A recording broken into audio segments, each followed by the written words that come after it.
This throwing in behind technique allows your attacker to actually get in behind and get on towards goal. A lot of the time the opponent doesn't expect it, and there is a technique that I use personally to do this in a quick fashion. I'm about to break it down for you. Griezmann, 3 men around him to somehow find some space. Ronaldo, fantastic, opening the drive back. He's made himself the tiniest bit of space. Almost feels like a bit of a toy. Didn't really go for him. Oh! It's a display case. Absolutely ridiculous. The Elastico on the goal line. On the goal line, the finest. We talked about AUSSIEFIFA. He's not here to make up the numbers.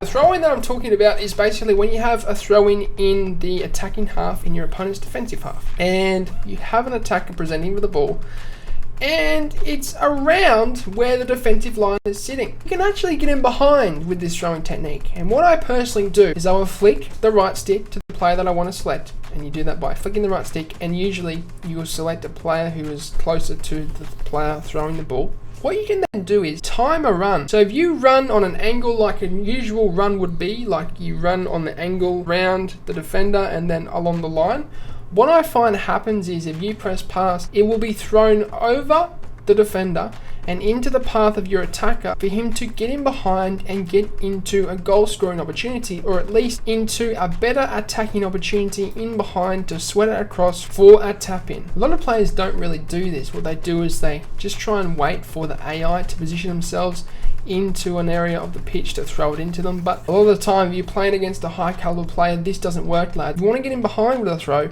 just select the player and just, as I said, do it with the right stick. Run him in behind, press the throw button, you just need to tap it, and he will get onto the end of that ball more often than not for you to run in behind and get yourself into a better scoring opportunity. I've been using this for quite some time in previous years as well, and I find it works specifically well in FIFA 22, so I'd recommend you guys not hesitating and utilizing this in your attack because it is quite effective. I am doing tutorials, lads, on Instagram and TikTok, because that will seem at the end of the episode, and you can keep in touch with me over there as well.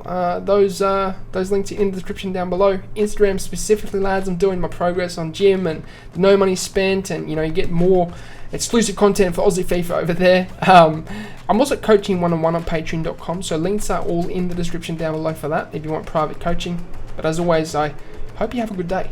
I'm out. Sayonara, au revoir, adios, salam, ciao. Goodbye.